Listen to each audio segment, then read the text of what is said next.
The ear in the Aokigahara forest on the northwestern flank of Mount Fuji hangs thick and heavy, a suffocating blanket that chills you even in the summer sun. Sunlight strains through the dense canopy above, casting long twisted shadows that writhe across the damp forest floor. An unsettling twilight reigns here, broken only by the sporadic crackle of unseen branches and the unsettling crunch of unseen leaves beneath unseen feet. A young journalist with a nose for the macabre adjusted the weight of his backpack and ventured deeper into the notorious forest. His footsteps echoed in the unnatural silence, which pressed down on him like the suffocating air. Over the decades, the Aokigahara forest has gained a chilling reputation as a suicide spot. The official numbers are no longer released, but annual body searches are still carried out by police, volunteers and journalists, a grim tradition that's taken place each year since 1970. Now, the journalist knew that the chances of making a grim discovery of his own were high, but he yearned to find answers and to understand what it was about this particular forest that made it such a dark place. The dense undergrowth clawed at his legs as he navigated the labyrinth of dirt paths. He occasionally passed small weathered shrines, the work of Buddhist monks, in an attempt to combat the evil spirits that drew so many to such a desperate end. Suddenly, a blood-curdling scream pierced the silence, sharp and raw. The journalist's heart hammered in his chest. He pushed through the undergrowth, the scream a beacon in the oppressive quiet. Just as he thought he'd reached its source, it suddenly stopped. The journalist looked around in desperation, and then his breath caught in his throat. Just in front of him, a weathered hand was protruding from beneath some tangled tree roots, the flesh desiccated and pale. The journalist scrambled back, a wave of nausea washing over him. This wasn't fresh. The body had been here for a very long time. Unsurprisingly, the journalist decided to abandon his quest for answers and return to his car immediately. He could contact authorities about the body once he was back in the warmth of civilization. Although he hadn't walked that far, the journalist was aware of the countless stories of people who found themselves forever lost in the forest, and of compasses and other navigational equipment going haywire under its canopy. With that in mind, he'd taken the precaution of marking his path with fluorescent tape. But when he looked for the familiar lifeline of tape coming from his pocket, his blood ran cold. The end had been cut, not torn by accident nor snagged on a branch. The incision was clean, as though it had been cut with a pair of scissors or slashed with a sharp knife by someone or something that didn't want him to leave. As you'd guess from the existence of this story, the journalist was one of the lucky ones who made it out of the Aokigahara forest alive. For many others, it's a place of malignant demons who drain the happiness, hope and life out of anyone unfortunate enough to visit.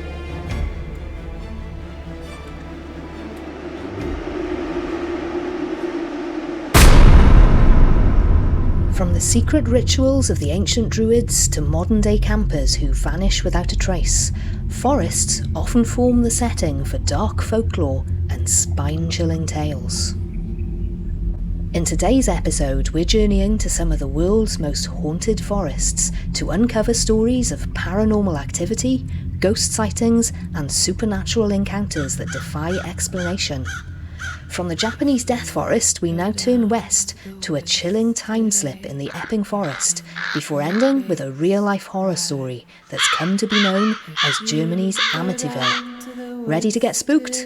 Let's dive in.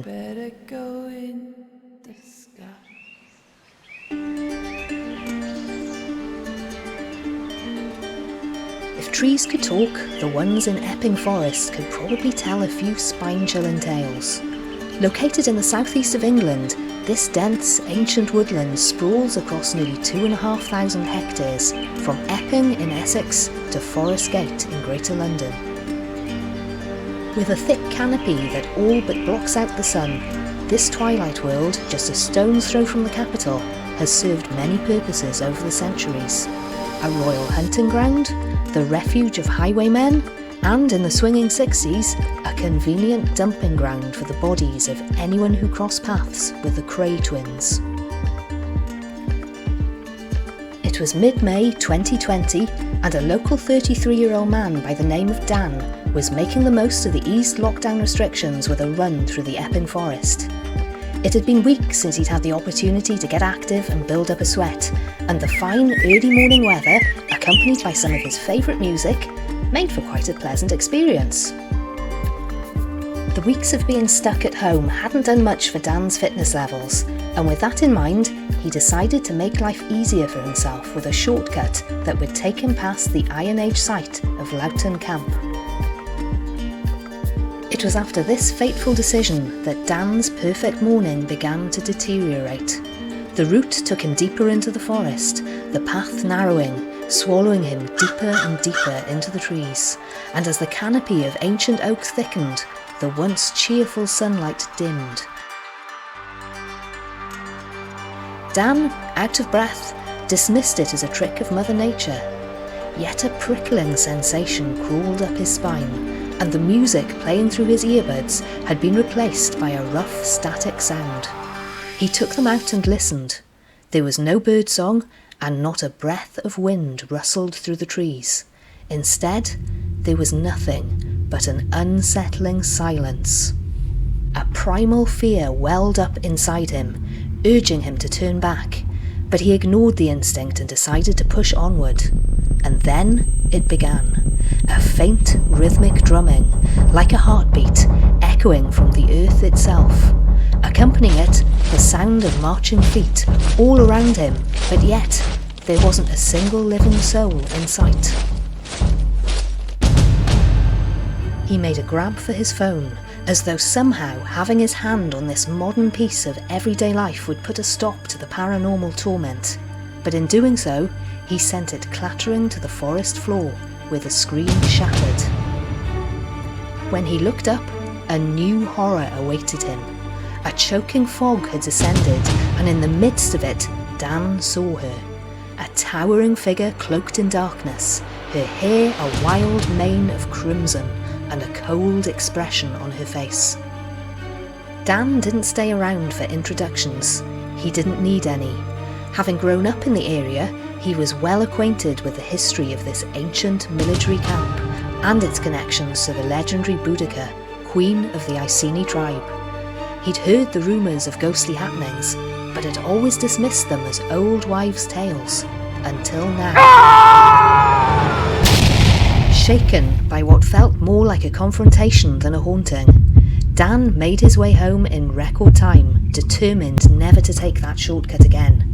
Like many others over the years, he'd unwittingly crossed into a battleground where the past bled into the present. Queen Boudica isn't the only famous British figure who's known to cross in and out of the divide at this spooky spot though. Loughton Camp was also a favourite hangout of notorious highwayman Dick Turpin, who is believed to have killed at least one man in the forest. Visitors to the area have reported being pushed or touched by unseen hands, and some have even seen an apparition of a man on a black horse wearing a tricorn hat and cape.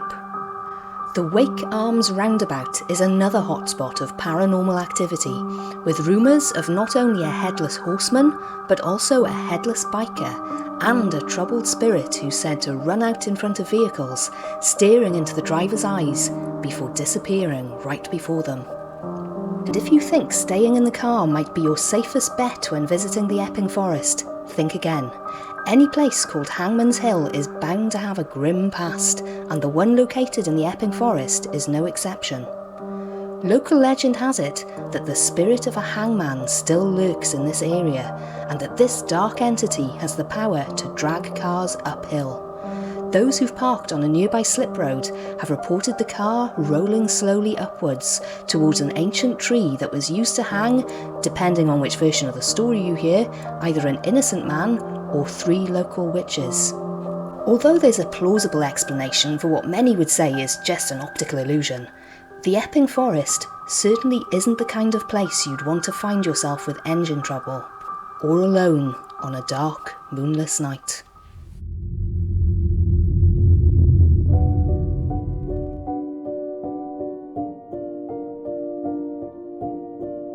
It was a misty September morning in 1921, and 24-year-old maid Crescens Riga had turned back to get one last glimpse of the small Bavarian farmstead where she'd been employed as a maid for almost a year. She was sad to be leaving. 63-year-old Andreas Gruber and his wife Kitzilia had always treated her with kindness, and over the month she'd been working there, Crescens had grown very fond of the old couple, their widowed daughter Victoria, and Victoria's 2 children, Kitzilia 7 and Josef 2. For the sake of her sanity though, there really was no other option, because for weeks Crescens had been kept awake by odd sounds coming from the attic and the unsettling feeling of being watched. Originally from the industrial Ruhr region, she had never felt completely comfortable in the Black Forest, which was understandable. As the Brothers Grimm would testify, some of the creepiest German folklore has been born out of these dark, densely wooded hills, where every path feels like a passage into another world. Crescens would miss the family, but it was good to move away from the remoteness, a little closer to civilization. Little did she know as she looked back towards the farm, that by March the following year, all members of the family, including the replacement maid, would be dead.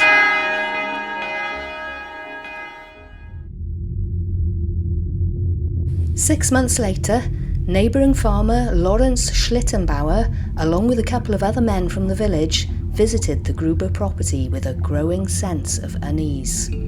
Although smoke had been seen rising out of the chimney, and it was clear that all the animals had been fed, no one had seen any members of the family over the past 4 days. Young Kitzilia had missed school, and no one from the family had shown up at the recent church service, where Victoria was a member of the choir.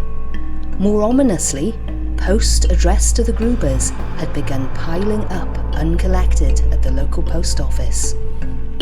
Schlittenbauer was also aware that there had been strange occurrences at the property over recent days. A worried Andreas Gruber had told neighbours of finding tracks in the snow, in one direction only, leading from the forest to a broken door lock in the room where farm machinery was kept. Later that night, the family had also heard footsteps in the attic, yet after a thorough search of the building, no one was found. Neighbours had offered help when they learned of these alleged observations, but Gruber was a proud man who refused all offers, and the details went unreported to the police. When Schlittenbauer and his friends descended on the property, the farmhouse was locked and an eerie stillness had descended. It wasn't long, however, before the men made a discovery that went on to haunt them for the rest of their lives and cast an even darker shadow over this creepy German forest.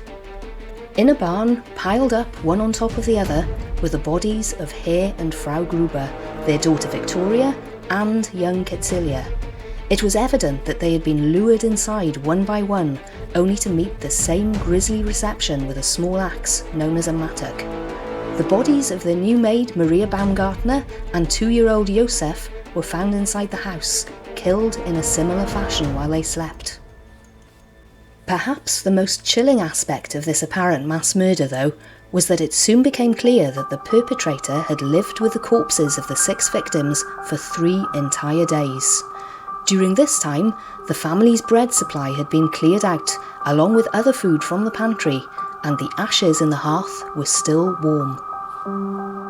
Robbery was ruled out as a motive when a large amount of money was found untouched in the Gruber home, and for a while, everyone was a suspect, including Victoria's dead husband, who some suspected might not have been killed in the First World War after all. With no arrests and no confessions, but plenty of reports of paranormal activity, suspicions merged with local folklore, and the legend of the Hinterkaifeck witch was born.